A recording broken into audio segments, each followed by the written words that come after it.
The ticket was already in my purse when my daughter called to tell me I wasn't invited. I'd booked it 3 weeks earlier, a 7-day rail journey on the California Zephyr, Chicago, to San Francisco, first-class sleeper car, private roomette, meals included. I hadn't told anyone. I'd just done it. Sat at my kitchen table one Tuesday morning with my reading glasses on and my credit card in my hand, and I did it. The call came on a Saturday. My daughter, her name is Penny, short for Penelope, though she's gone by Penny since she was 4 years old and decided Penelope sounded too formal, called me around noon. I could hear the noise of her household in the background. Her husband, Ed, watching something with the volume too high, the kids arguing about something upstairs. "Mom," she said, "we need to talk about Thanksgiving." I poured myself a second cup of coffee and sat down. The plan, she explained, was that the whole family was going out to Scottsdale. Ed's parents had rented a big house near a golf course, 7 bedrooms, a pool. "The kids are really excited," she said. "It's going to be such a fun trip." I waited.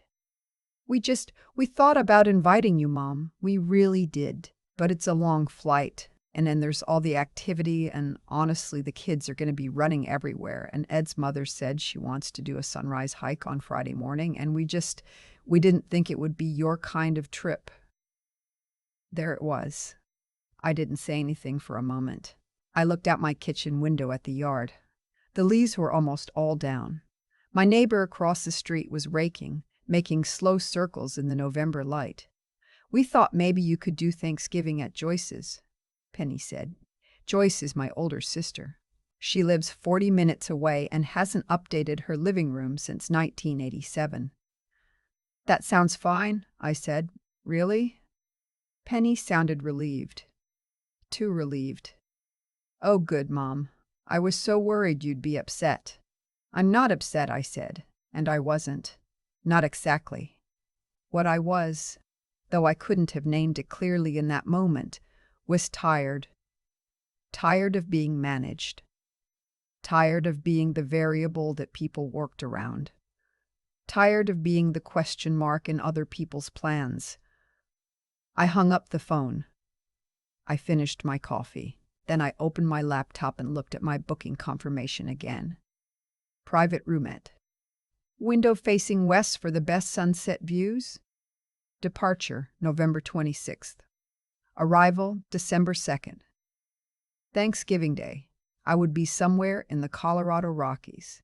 I didn't tell Penny. I didn't tell Joyce, who I called that afternoon and politely declined in a way that left the door open without confirming anything. I didn't tell my son, Arthur, who lives in Portland and who I knew would say something like, "Mom, that's so adventurous," in a tone that suggested he was mildly surprised I was still capable of independent thought. I packed on my own. I've packed my own bags my entire life, through a 26-year marriage, through raising 2 children who thought clean socks appeared by magic, through every family vacation and weekend trip and holiday visit. I know how to pack. I brought 2 pairs of good slacks, a cashmere cardigan that I bought for myself 2 birthdays ago, and had been saving for something I couldn't yet name.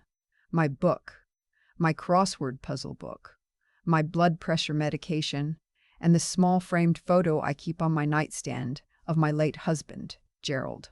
Taken in 1974 on a fishing trip he always said was the best weekend of his life. Gerald died 11 years ago. People still talk about him in the past tense around me in a way that feels careful, like they're worried I'll break. I don't break. I just miss him quietly, on my own schedule. Union Station in Chicago is something else. I'd been there before, years ago, but I'd forgotten how large it feels. The great hall with its high ceiling and the morning light coming through and all those people going somewhere. I stood in line at the Amtrak first-class check-in, which is a shorter line than the regular line, and when I got to the front, the young woman behind the counter looked at my ticket and said, "Oh, you're in the Metropolitan Lounge. Let me call someone to take you there." A man named Peter came with a small cart for my bag. He wore an Amtrak vest and had a warm, unhurried manner, the kind that tells you a person genuinely likes their job. "First time on the Zephyr?" he asked. "First time traveling alone," I said. And then I wasn't sure why I'd said it, or whether it was even true. I'd been to the grocery store alone for 11 years, but this felt different. Peter smiled. "You're going to love it," he said. "The Rockies come up on day 2. Make sure you're in the observation car before sunset." The Metropolitan Lounge had leather chairs and large windows and a self-serve coffee station with real cups, not paper. I sat down with my coffee and I opened my book, and I did not think about Scottsdale or golf courses or sunrise hikes that no one had thought I could manage. The train left at 2 in the afternoon. I sat by my window as Chicago fell away, the backsides of buildings, the industrial stretches, then the flat winter fields of Illinois, spreading out in every direction. I had a small tray table and a footrest, and a window that went nearly floor to ceiling, and I thought, I paid for this. I worked for 51 years. I taught elementary school for 32 of those years. I made birthday cakes from scratch and stayed up past midnight with sick children and went to every single school play and soccer game and piano recital, including the ones where nobody played piano particularly well. I paid for this, and it is mine. Dinner in the dining car that first evening was at a table I shared with a man named Clifford, who was 74 and traveling to see his college roommate in Sacramento, and a woman named Beatrice, who was 68 and had just retired from her job as a hospital administrator in Indianapolis and was treating herself to what she called my unretirement gift. "What does that mean?" Clifford asked. "It means the first thing I do after I stop working," Beatrice said, "is something just for me. No explaining it to anyone.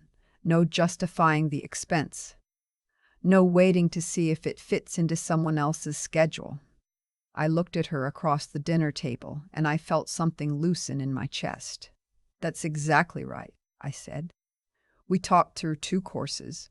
Beatrice had grown children who, she said, occasionally forgot she had a life independent of them. Clifford had been widowed 4 years earlier and admitted that his children called him every Sunday like clockwork, but had never once asked him what he actually wanted to do with his time.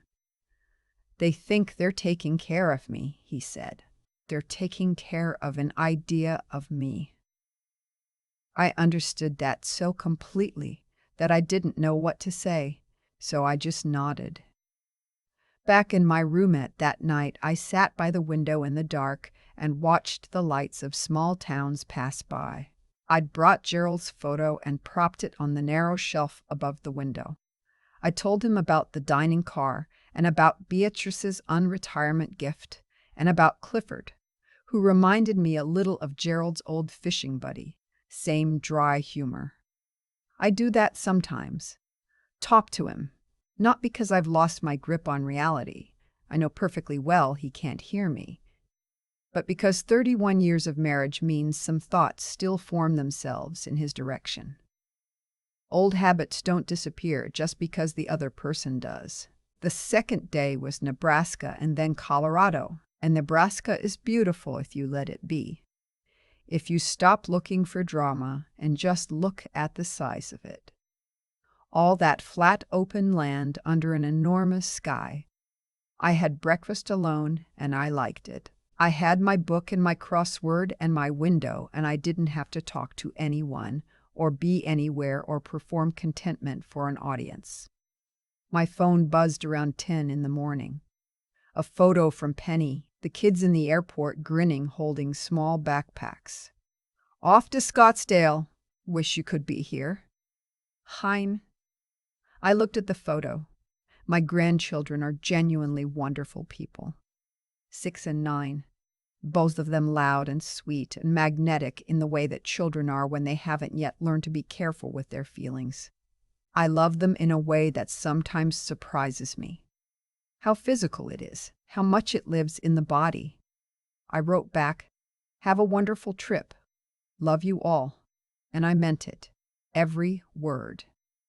Then I put my phone face down on the tray table and watched Nebraska go by. Colorado arrived in the afternoon and arrived dramatically. The land beginning to fold and lift, the sky pressing closer, and then the Rockies like something a child drew when asked to draw mountains. So textbook perfect it almost seemed unreal. Snow on the peaks and red rock at the base, and the train winding through it like a thread through a needle. I was in the observation car by then, like Peter had told me to be, and I was not the only one pressed against the glass. There was a woman beside me named Adeline, 63, a retired librarian from Milwaukee. She'd taken this train 4 times. 4 times, I said. The Rockies, she said simply, as if that explained everything. And it did. We watched together without talking much, which is a kind of friendship all its own. The sky went orange, and then dark red, and then something I don't have a word for, a color that felt like a held breath. And the mountains sat in it without any interest in being admired, just existing the way old things exist, without any need for your approval. I thought about a conversation I'd had with Penny maybe 3 years ago when she'd suggested I move closer to her, sell the house, find a place near them, be more involved in the grandchildren's lives in a way that was clearly code for being more available. I'd said I would think about it. I had thought about it. I thought about it here, looking at the Rockies at sunset, and I thought, no. My house has my garden and my neighbor Carol who brings me tomatoes in August, and my Tuesday morning book club and the coffee shop on Elm Street where they know my order without asking. My life is not a waiting room. That night I ordered room service because you can do that in a first-class sleeper, and because I wanted to eat in my pajamas looking out at the darkness rolling past. And I had a bowl of soup and a glass of wine, and I thought about all the Thanksgivings I had cooked, all the years of thawing and brining and basting, of making the green bean casserole the way my mother-in-law had showed me, of timing everything to land on the table at the same moment, which it never quite did, of clearing and washing while other people watched football. I didn't resent any of it, not exactly, but I thought about it. Thanksgiving morning I woke up somewhere in Utah, red rock desert and pale sky, and I felt something I can only describe as light. Physically light, like I'd set something down without realizing how long I'd been carrying it. I got dressed in my good slacks and my cashmere cardigan, the blue one I'd been saving, and I went to the dining car for Thanksgiving breakfast, which was not a Thanksgiving breakfast in any traditional sense, just scrambled eggs and toast and coffee, and it was the best breakfast I had eaten in years. My phone had messages. Penny, wishing me a happy Thanksgiving, sending a picture of the Scottsdale house, a sprawling beige thing with a pool shimmering in the November sun. Arthur checking in from Portland asking if I was at Joyce's. Joyce herself texting that she'd saved me a plate. I called Joyce back because Joyce deserves a real call. "Where are you?" she asked, because she could hear something in the background, a particular kind of moving sound. "On a train," I said. There was a pause. "What train?" "The California Zephyr." "I'm in Utah. I'll be in Nevada by dinner." Another pause. Then Joyce, who has known me for 71 years and has never wasted a moment being shocked by anything I do for long, said, "Good for you." Just that. "Good for you," said the way you say something when you mean it completely. "Don't tell Penny yet," I said. "Penny's not my business," Joyce said. "Have a wonderful trip. Take a picture of the salt flats for me." I did take that picture. I took it and I looked at it for a moment before sending it. White and flat and endless, the horizon line far away and perfectly straight. The sky overhead pale and enormous. There's something about the salt flats that makes you feel both very small and very free at the same time. I sent it to Joyce with no caption because it didn't need one. The Nevada desert and late afternoon is not what people expect. People think desert means empty, and it does, but empty isn't nothing. Empty is space, and space is something most of us never have enough of. I sat in my roomette, and I thought about what I would do when I got home. I would plant the spring bulbs I'd been putting off. I would call my friend Marguerite, who had been asking me to come visit her in Asheville for 2 years, and who I had been putting off for reasons I could no longer clearly remember. I would look into the painting class at the community center, the one I'd seen advertised on the bulletin board last spring, and had taken a photo of the flyer and had not called. I would do things quietly, on my own time, without waiting for a slot to open up in someone else's schedule. San Francisco arrived on a Saturday morning, the bay first silver and wide, and then the city climbing its hills in the early light, and the train slowing through it all like it understood you'd want a moment to take it in. I got off at Emeryville and took the connecting bus across the Bay Bridge, and I stood on Market Street with my bag, and I looked at the city, and I breathed in the cold, salt air coming off the water, and I felt completely, solidly, unremarkably fine. Better than fine. I stayed 2 nights at a hotel near Union Square that I had also not told anyone about, in a room on the 14th floor with a view of the bay. I went to Chinatown and walked for 2 hours. I had cioppino at a restaurant where I sat at the bar by myself, and the bartender, a young man with a beard and reading glasses, asked if I was in the city for work or pleasure, and I said pleasure, and he said good answer, and poured me a glass of the house red without asking. I called Penny on Sunday morning. She and Ed were at brunch, she said. The kids were at the pool. "How was Joyce's?" she asked. "I wasn't at Joyce's," I said. A pause. "What do you mean? Where were you?" "I took the Zephyr," I said. "Chicago to San Francisco. I'm in San Francisco right now." The silence was long enough that I thought the call had dropped. "You, Mom. By yourself?" I said. "Why didn't you tell us?" I thought about how to answer that. I thought about all the careful ways I could package the truth. "Because I didn't want to explain it," I said finally. "I just wanted to do it." Another pause. Then, quietly, almost to herself, "That sounds amazing." "It was," I said. She asked me a dozen questions. What the train was like. What the scenery was like.